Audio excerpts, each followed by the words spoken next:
And that's before any profit? That's no bargain.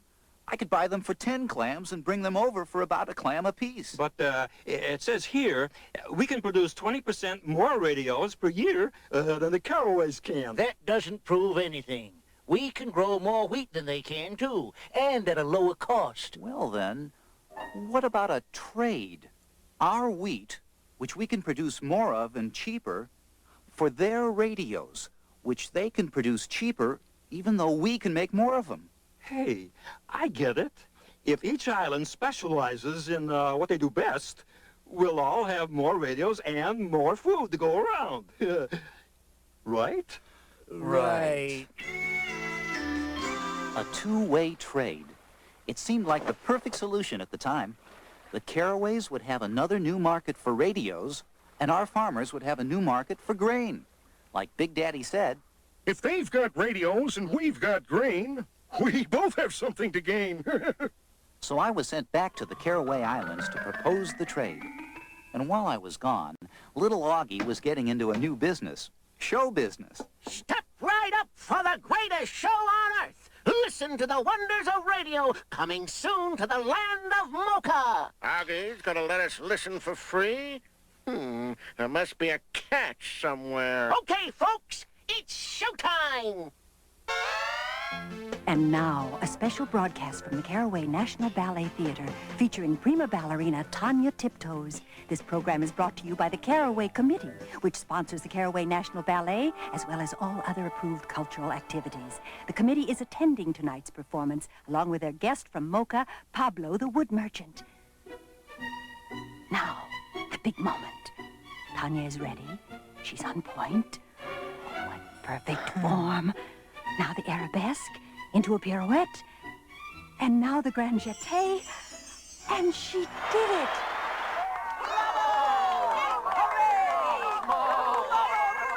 Oh, boy, this is going to be even bigger than I thought. I need a place where more people can listen. That was terrific, Augie.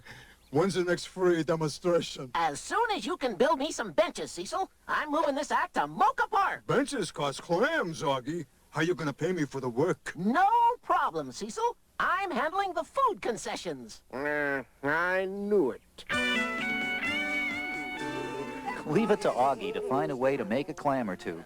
He couldn't sell radios, but... Cold fruit juice, yummy coconut brownies, melons. I got melons. Plenty of time before the show starts. Yeah, good old Augie sure knew what to do with the radio he had.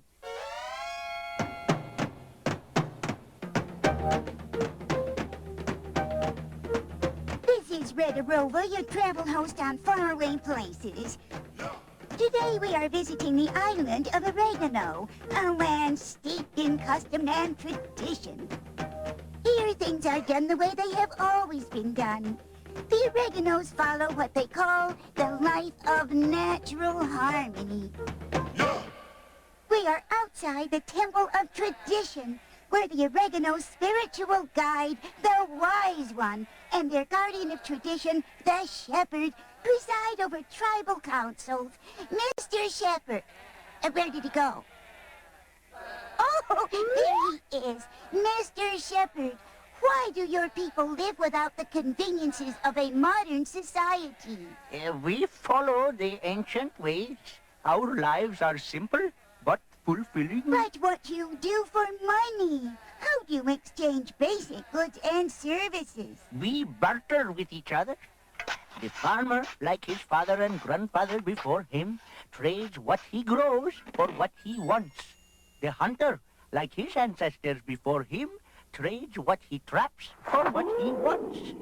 The weaver, like his family of craftsmen before him, trades his work for what he wants. But if you don't use money, how do you trade with other islands? We don't, except for clipping shears to gather the wool from our sacred long-haired Angora. But you could probably trade in the wool market. You seem to have a lot more than you need here. It is not our custom. The wool of the sacred Angora is used to weave tapestries for our homes and schools and temples. It is the wisdom gathered by the Wise One from our historical records. Oh, yes, the Wise one. We would like to interview her next. It is impossible. She is busy meditating. You see, we have all these crystals and we don't know what to do with them. Well, the Retta Rover show was an instant hit on Mocha. And the next day, there was another full house for her program on the Caraway Islands.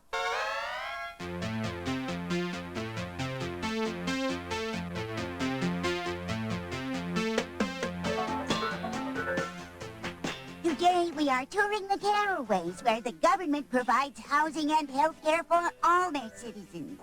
The government also sets prices, wages, and annual production quotas for most other things.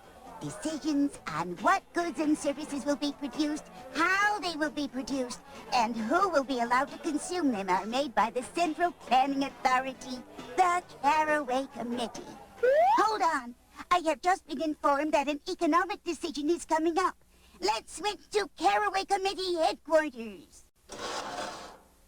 Attention! Effective immediately, the price of orange juice will go down 10%. We are encouraging the drinking of more orange juice. Which is now in a state of surplus. Due to excellent weather During the growing growing season. We are now speaking with the manager of the Caraway Radio Factory. Radio, of course, is the Caraway's major industry. Sir, how is radio production and distribution planned here? Oh, it is simple. The Caraway Committee assigns our production quota, which is very high, and the price, which is very low. But it is important for everyone to own a radio so that information from the committee can be distributed quickly. We're also assigned the best manufacturing equipment. Are the workers' wages controlled too? Of course. Wages are established according to economic priorities. Sometimes there are more rewards, extra vacation time, medals, and such in those jobs and careers the government wishes to encourage. Of course, we get the best workers here. Can you tell me? Yes, it is all very efficient. Now, excuse me, please. I must go stand in line for some milk. Milk? I hate orange juice. And besides, the dairy farmers didn't meet their quota this month. The Mokans could hardly believe their ears. They thought their market economy was the only sensible way to run things. But the radio had made it clear that there were other economic systems very different from ours. Hey, Benny, how's the price of coconuts? Down, man, down. Had to cut my price since that new discount grocery opened up. Competition, you know. Yeah.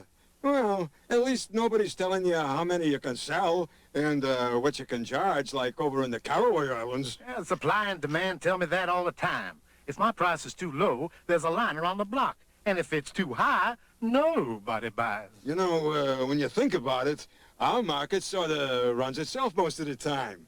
I wonder why they don't let that happen in the Caraways. Oh, maybe they just don't believe our system can work for them. At least they use money like we do. Yeah, the oregano's are still using the barter system. Yeah, we got rid of that years ago because it took so long to trade things. Well, I guess that's the way the oreganos want to keep it. Uh-huh. Nothing changes there. Everything's a tradition with them. Well, Mocha's got some traditions, too. We've been exchanging presents on Big Mama's birthday for as long as I can remember. Yeah, it's good for business, too. Oh, by the way, I'll take a case of those coconuts. Might as well stock up while they're cheap. Thanks a lot, Steve. By that time, I was on my way home with some good news and some bad news. The good news was that I had met the love of my life, and she had agreed to become my wife. The bad news, well, that traveled a little faster. INN. With INN, you're in NN. And now the news. Wow, what a story. Tanya Tiptoes, a celebrated prima ballerina of the Caraway National Ballet, has eloped with Pablo the